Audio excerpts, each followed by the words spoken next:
అధ్యక్షులు రావడం జరిగింది. సో వారు కూడా మరి మన యొక్క ఈ సబ్జెక్టును చెప్పవలసిందిగా కోరుచున్నాం. Thank you.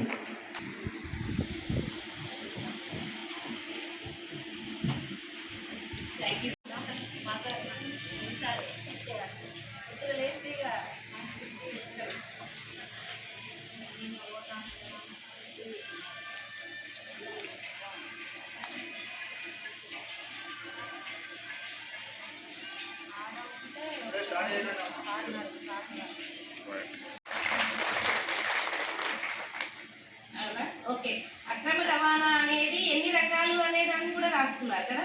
ఎన్ని రకాలు, సరే ఏం చేద్దాము, ఏ చోట జరుగుతాయి, ఎట్లా జరుగుతాయి అనే దాన్ని కూడా నేను నేర్చుకున్న దానికంటే మీరు చాలా చక్కగా, అంటే ఒక ఆర్డర్లో లేకపోయినప్పటికైనా మీరు అందరూ చాలా జీవితాన్ని విలేజ్లో గ్రామాలలో అందరూ చూస్తుంటారు. ఎలాంటి మనుషులను, రకరకాల మనుషులను కూడా చూస్తుంటారు. దానివల్ల మీ అనుభవం కూడా రాసినట్టు ఉన్నారు, బాగా రాశారు. అక్రమ రవాణా అనేది ఆడవాళ్ళు కావచ్చు, పిల్లలు కావచ్చు. అంటే మెయిన్గా చూసుకుంటే ఎలాంటి వారిని అక్రమంగా రవాణా చేయడానికి వాళ్ళు ఎంచుకుంటున్నారు అనేది మనం కొంత మనకు తెలిసిన దాంట్లో కొంత చెప్తారు. పేదరికంలో ఉన్నవారిని, ఎందుకు అంటే దాంట్లో చాలా రకాలు ఉంటాయి. అక్రమ రవాణా, లైంగిక వేధింపులు, అలాగే శ్రమ దోపిడీ. అంటే ఒక్కదానికి ఒకటి ఇంటర్లింక్ అయి ఉంటాయి. అందులో అక్రమంగా ఒక అమ్మాయిని తరలించారు అని అంటే ఇక్కడే కాదు, ఇక్కడ జగిత్యాలలో మిస్ అయిన అమ్మాయి ఎక్కడో నిజామాబాద్ కావచ్చు, ప్రకాశం జిల్లా కావచ్చు, ఖమ్మం కావచ్చు, ఎక్కడో ఉంటారు. కానీ అంటే ఇక్కడ కాకుండా ఇంకొక చోటికి మార్పిడి చేయడం, అంటే అక్కడ ఆమెకి ఇష్టం ఉన్నా లేకపోయినా ఆమెతో పనులు అనేవి చేయిస్తారు. ఇక్కడ మిస్ అయిన వాళ్ళు అంటే పూర్తిగా పేదరికంలో ఉన్నవాళ్ళు, ఆర్థిక ఇబ్బందుల్లో ఉన్నవాళ్ళు, ఇంకొకటి వెనుక బ్యాక్గ్రౌండ్ ఎవరు లేని వాళ్ళు. కొన్ని కుటుంబాలలో చూసుకుంటే చూడండి, అంటే మనము కొన్ని కుటుంబాలలో కొన్ని ఊర్లో మనకు చివరిలో ఉంటాయి. ఆ ఊర్లో అక్కడ ఉన్న వాళ్ళు ఎందుకంటే అమ్మ నాన్న లేని వాళ్ళు అయి ఉండొచ్చు.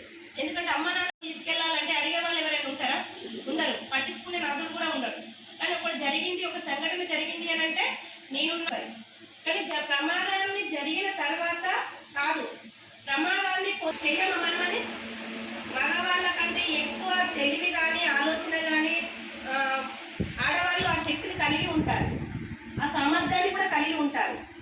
అట్లానే మగవాళ్ళు తప్పు అని నేను అనట్లేదు.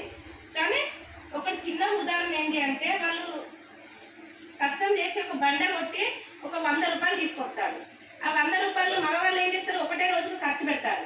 కానీ ఆడవాళ్ళు ఏం చేస్తారు, పొదుపుగా వాడతారు. భర్తకు తెలియకుండా అందులో 50 దాస్తారు, 20 ఖర్చు పెడతారు, 30 రూపాయలు మాత్రమే లెక్క చెప్తారు. అవునా? ఎందుకు అంటే అది మన అవసరానికి ఆర్థికంగా మళ్ళీ మన ఇంట్లోనే పెడతాం.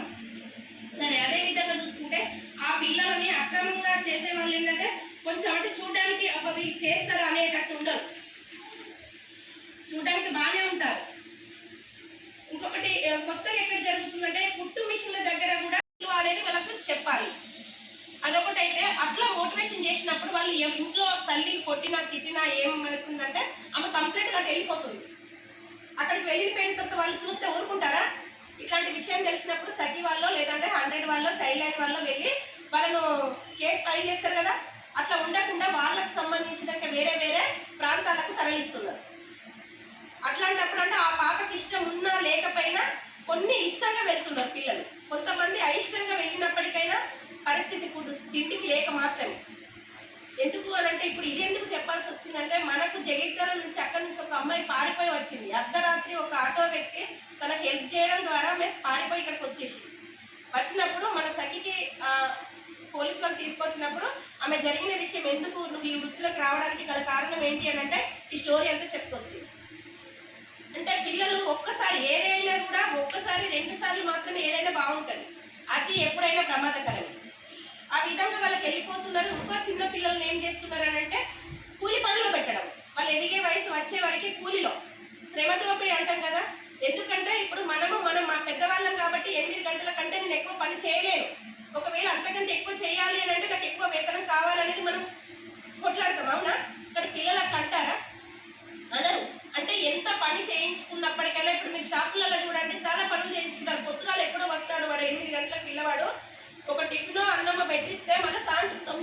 పనిచేస్తాడు, ఎన్ని గంటల శ్రమ పడుతున్నాడు అని శరీరం ఎంత ఎదుగుదల అనేది ఉండదు కదా. కాకపోతే ఏంటంటే అది శ్రమ దోపిడి. ఎక్కువ శ్రమ అంటే వాళ్ళకు లేకపోయినా, వాళ్ళకి ఇష్టం లేకపోయినా ఎక్కువ కూడా పని చేయించడం.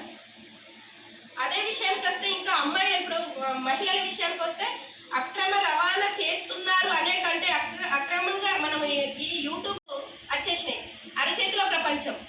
మనం ఎవరితో సంబంధాలు లేవు, మానవ సంబంధాలు అనేటివి పూర్తిగా తెగిపోయినాయి. అవునా? మానవ సంబంధాలు తెగిపోయి మనకు మనంగా కొన్ని కోరి తెచ్చుకునే సమస్యలు ఎదురవుతుంది. ఏది? మొబైల్ ద్వారా. అట్లా అని మొబైల్ అనేది ఎట్లా యూజ్ చేసుకుంటే అట్లా, మంచికి వాడితే మంచిగా అనిపిస్తుంది, లేదు చెడుగా మనము దాన్ని యూజ్ చేసుకుంటే చెడుగానే ప్రవర్తిస్తుంది. అదేవిధంగా మనము తొందరగా చెడుకు మాత్రమే అట్రాక్ట్ అవుతున్నాం. అంటే మనం ఏం చేస్తున్నాం, మనము పిల్లలకి ఒక ఫోన్ ఇస్తున్నాం, మనం ఒక ఫోన్ తీసుకుంటున్నాం. మనం ఏం చూస్తున్నామో తెలియదు, పక్క రూమ్లో మన హాల్లో తనేం చేస్తున్నాడు అనేది తెలియదు. భర్త ఒక ఫోను, భార్య ఒక ఫోను, పిల్లగాడు ఒక ఫోను. ఎక్కడ అక్కడ బంధువులు అనేటివి ఎక్కడ ఉన్నది, ప్రేమ ఆప్యాయత అనేది అక్కడ తగ్గిపోయింది, పూర్తిగా కూడా పోయింది. అట్లాంటి ఇప్పుడున్న సమాజం అట్లా తయారైనము మనమే. ఇది కూడా అందుకు చేసుకున్నది ఉమ్మడి కుటుంబాలు లేకపోవడం ఒకటి. ఎందుకంటే పెళ్ళి అయింది అని అంటే ఎక్కడో మరి జగిత్యాల పక్కన అనుకోండి, ఏదో మారుమూల గ్రామం. నేను మా భర్తతో ఏమంటా, జగిత్యాలు ఉంటేనే వస్తా, మీ అమ్మ నాన్న ఉంటే నేను రాను అనేదాన్ని చెప్తామా లేదా? చెప్పినప్పుడు ఏమంటా, కొత్త పెళ్ళి అయింది కదా, తప్పకుండా జగిత్యాలు వస్తా అని అమ్మ నాన్నతో గొడవ పెట్టుకొని వచ్చేస్తారు. అవునా? అప్పుడు ఆ పరిస్థితి, ఇద్దరు పిల్లలు అయిన తర్వాత నేనొక దారి ఆయనొక దారి వెళ్ళి, అంటే ఏదో ఒక పనికైతే వెళ్ళాలి కదా బతకాలంటే. అట్లా వెళ్ళినప్పుడు ఆ పిల్లలు ఇంట్లో ఏం చేస్తున్నారు, ఎవరితో సంబంధాలు చూస్తున్నారు, అంటే ఎట్లా ఎవరితో ఎట్లాంటి ఫ్రెండ్షిప్ చేస్తున్నారు, ఎవరు మన ఇంటికి వస్తున్నారు, ఎట్లాంటి ఆ భావాలు కలిగి ఉన్నాయి వాళ్ళ దగ్గర అనేదాన్ని మనం ఎప్పుడైనా చూస్తున్నామా? కానీ ఇప్పుడు మన పని బిజీ అంతే. పోయిన తర్వాత వాళ్ళకు ఒక అరగంట స్పెండ్ చేస్తామా? మనం చెయ్యము. ఇంకా సీరియల్ చూడడము, లేదంటే మన మొబైల్లో ఎక్కువ అయిపోతుంది. ఇంట్లో పక్క వాళ్ళ ముచ్చట్లో, లేదంటే ఇక్కడున్న మన వాళ్ళ ఏదైనా ముచ్చట అంటే మనం గంటల తరబడి ఫోన్లో మాట్లాడతాం. కానీ ఎందుకు అట్లా చేస్తున్నాము? కానీ పిల్లలకు అనేది ఏది జరిగినా, అక్రమ రవాణా జరిగినా, ఏది జరిగినా, ఇంకోటి జరిగినా ప్రతిదీ ఫస్ట్ తల్లిదండ్రులు అనే మనము పిల్లలకు కాస్త అవకాశాన్ని కలిగించాలి. ఇంట్లో ఫ్రెండ్లీ వాతావరణం అనేది ఇంట్లో కలగాలి, వారికి సమయాన్ని ఇవ్వాలి. అవును, వారు తన మనసులో ఉంది మనకు చెప్తారు, అమ్మ వీళ్ళకి ఇట్లా అన్నారు, ఆంటీకి ఇట్లా అన్నది, అంకుల్కి ఇట్లా అన్నాడు, ఎవరో తెలియని వ్యక్తులు నన్ను ఈ విధంగా మాట్లాడుతున్నారు, లేదంటే హింస అనేది కొడుకులకు మాట ఇంటాడు, మంచిగా ఇట్లా అనిపిస్తుంది. కానీ అదే మన భార్య పొజిషన్కి వెళ్ళేసరికి, అప్ప నా భర్త అసలు నా మాట వినట్లేదు, వాళ్ళ అమ్మ చెప్పిందే వింటాడు. అవునా? అదే అంత వల్లేమా? కానీ అక్కడ కూడా మనం దాన్ని దాటుకుని వచ్చినాము. మనం అంటే మన పాత్రలు అనేటి చేంజ్ అయినప్పుడు మనకి బాగా అనేది కలుగుతుంది. ప్రతిదీ కూడా మోటివేషన్ ఇంట్లో నుండే అవసరము. ఇంట్లో నుండే మనము ఇప్పుడు నా చుట్టుపక్కల ఏం జరుగుతుందో కూడా నేను చూడగలగాలి, గమనించగలగాలి. కానీ మనం ఏం చేస్తాం, ఎవరు చెప్తే వాళ్ళని అనేది గుడ్డిగా నమ్మొద్దు. చుట్టుపక్కల చూడండి, మన ఇంట్లో పిల్లలు ఇద్దరు ఇచ్చినా మన వరకే ఉన్నాం, కానీ ఎక్కడ మొదలైంది, ఎక్కడ మొదలవుతుంది, ఎక్కడ తయారవుతున్నారు అలాంటి వాళ్ళు. ఇలాంటి శిక్షణలు ఇచ్చినప్పటికైనా మనం ఎందుకు మనిషి మారట్లేదు, అవి వెంటనే ఎందుకు అట్రాక్ట్ అవుతున్నాయి పిల్లలకి? చూడాలి అంటే అది మన నుంచే ఆదర్శనం. ఎక్కడి నుంచి? ఇలా ఈ కుటుంబం ఇప్పుడు ఒకప్పుడు పెళ్లి చేయాలి అంటే అటు 7 తరాలు ఇటు 7 తరాలు చూసేవాళ్ళు. కానీ ఇప్పుడు చిన్న పెద్ద ఇది అది ఏ కులం అనేది ఏమీ లేదు, అందరం మనుషులము అనే దాన్ని ఎప్పుడైతే కొంత చదువుకొని మార్పు వచ్చిందో, కానీ దాన్ని అన్నేళ్ళు ఒక తీరునే మనకి. చూడండి, ఇది అన్నేళ్ళు, ఇదంటే ఒక కుటుంబము, ఇంట్లో ఏ ఒక్కటి లేకపోయినా దీనికి ఈ నిండుతనం ఉండదు, ఈ విలువ ఉండదు. దీంతో ఎంత బుక్క పట్టినా కూడా మనకు రాదు, ఎంత ప్రయత్నించినా, నేను ఎంత చదువుకొని నాకు ఎంత డబ్బు ఉన్నా కూడా ఇలా ఏ ఒక్కటి లేకపోయినా, భర్త భార్య పిల్లలు అక్క మామ ఈ కుటుంబంలో ఎవరు లేకపోయినా నాకు విలువ లేదు. ఫస్ట్ నాకు ఎన్నున్నా నేను వ్యర్థమే. దీంట్లో ఏ ఒక్క ఎన్ను లేకపోయినా మనము బుక్క నిండా అన్నం తీయలేము. తీస్తామా? అది కాస్త గమనించాలి. ఇంకొకటి, ఎవరు ఏ ఆశ చూపించినా 1,00,000 రూపాయలు పెడతాము చూడండి, మీకు వెంటనే నెలకు రోజుకు 2,000 ఇస్తాము. మొన్న రీసెంట్గా వచ్చింది మనకి న్యూస్లో. ఆ పలానా వాళ్ళు 7 లక్షలు పెట్టారట, 70 లక్షలు సారీ. అట్లాంటి పెట్టినప్పుడు మనం అలాంటి వాటికి లొంగిపోకుండా మనకు ఉన్నంతలో చాలు. మనకు వచ్చే 70 రూపాయలు మిత్తికి ఆశపడితే ఏమైంది, ఉన్నది పోయింది. ఏదైనా భర్త కానీ ఇంకా వేరే వ్యక్తులు కానీ ఎవరైనా ఇబ్బంది ఉన్నారు అన్నప్పుడు వాళ్ళకి మన నెంబర్కి కాల్ చేయొచ్చు. ఎప్పుడైనా మేము అప్పుడు వెంటనే రావడం అనేది జరుగుతుంది. ఆ మహిళను రెస్ట్ చేసి ఆమెకి ఏమన్నా చిన్న చిన్న గాయాలు తగిలినట్లయితే వెంటనే హాస్పిటల్కి తరలించడం, చూపించి చికిత్స పొందిన తర్వాత ఆఫీస్కి తీసుకెళ్ళి తనకు ఏమైనా అంటే మేము ఉన్నామనే ధైర్యం, అట్లానే మీ సమస్యలలో మేము పాలు పంచుకుంటాం అనేది కాదు మా ఉద్దేశం. కానీ నీకు సపోర్ట్గా ఉండడం, నువ్వు ఏదైతే అనుకుంటున్నావో దానికి సపోర్ట్గా నిలుస్తూ, ఒకవేళ మనం తప్పుగా అనుకున్నా కూడాను ఇద్దరిని కూర్చోబెట్టి మాట్లాడడం అనేది జరుగుతుంది.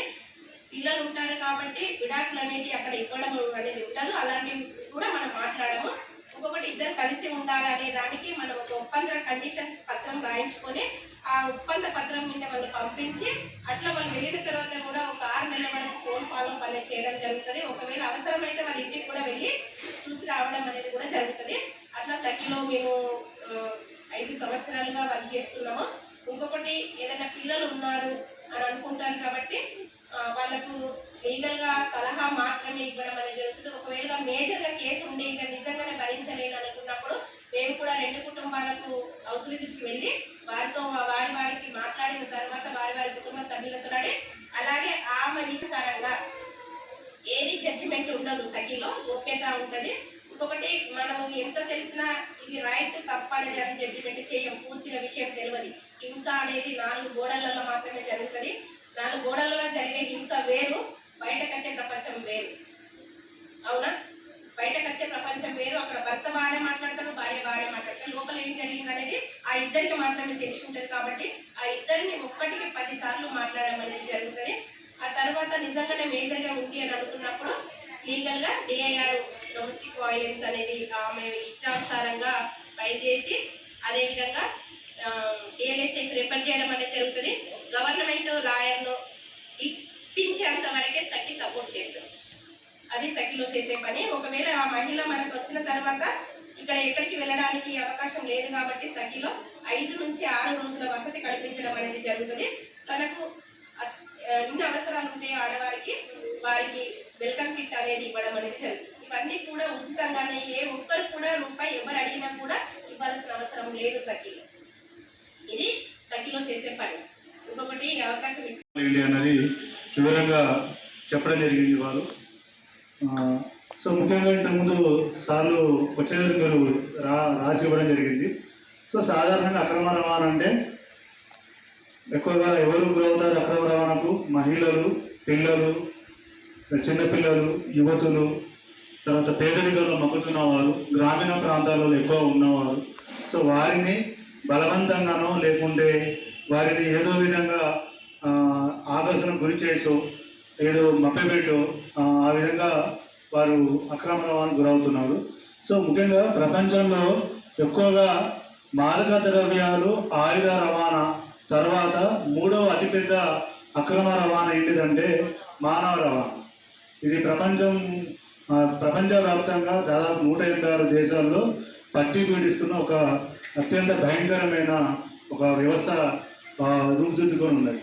సో ఆ వ్యవస్థలో మన పాత్ర ఏంటి, మన శిల్పి యొక్క పాత్ర ఏంటి, ముఖ్యంగా గ్రామ స్థాయిలో ఉన్న వివోఏల పాత్ర ఏంటి అన్నది ఈరోజు ఈ సెషన్ యొక్క ముఖ్య ఉద్దేశం.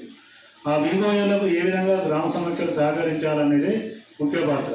సో ఇంతకుముందు question Ravindra sir, Srinivas sir చెప్తున్నప్పుడు మీరు అన్నారు వివోఏ నిరోధించగలదా? 100% నిరోధించలేకపోవచ్చు, కానీ నిరోధించడానికి సహాయ సహకారాలు అందించే అవకాశం ఉంటుంది కంపల్సరీ. ఎందుకంటే దీనికి సంబంధించిన వ్యవస్థ ఉంటుంది. సో నేరాలను అడ్డుకునేది అడ్డుకట్టవలసేది ఎవరు? ఏ శాఖ?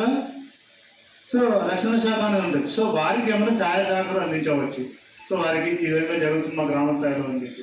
సో ఆ విధంగా ఆమె నేరుగా కాకుండా కనీసము ఆమె యొక్క పాత్ర ఏంటంటే ఇటువంటి అవగాహన కల్పించి మన గ్రామీణ ప్రాంతాల్లో ఉన్న అమ్మలకు ప్రత్యేక అవగాహన కల్పించి ఈ అక్రమ రవాణాను అడ్డుకట్టే అవగాహన లేకుండా ఏదో ఉంటారు గమనించాలి పిల్లల పట్ల.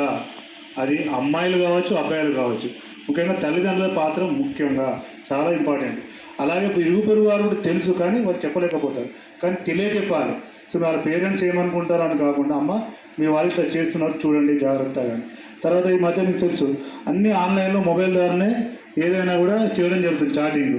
సో చాటింగ్ చేస్తున్న క్రమంలో వాళ్ళు గేమ్స్ ఆడుతుంటే ఏం గేమ్స్ ఆడుతున్నారు, వాళ్ళు ఆ మొబైల్లో వాళ్ళు ఏం చూస్తున్నారు చూడండి. ఇప్పుడు మనం చాలా మటుకు పేపర్లో కానీ న్యూస్లో కానీ చూస్తున్నాం, చిన్న చిన్న మైనర్ బాళ్ళు కూడా చెప్పరాని రీతిలో కూడా వాళ్ళు చేయడం జరుగుతుంది.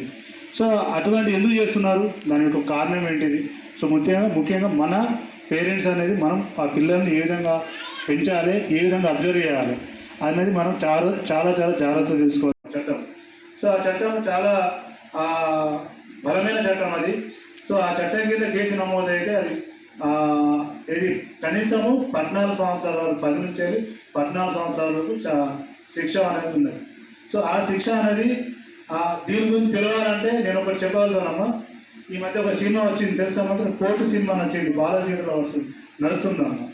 ఆ సినిమా మొత్తము పోక్సో యాక్ట్ కింద ఉంటుందమ్మా. సో నేను సినిమా ప్రచారం చేయడం లేదు, చట్టాల గురించి తెలుసుకోవాలంటే ఈ పోక్సో యాక్ట్ చట్టం గురించి ఆ సినిమా మొత్తం చూపెడుతుంది. టోటల్గా సినిమా మొత్తం 70% కోర్టులోనే జరుగుతుంది. అందులో ఒక్కొక్క చట్టం చెప్తూ ఉంటారు అక్కడ, ఏదో తూతూ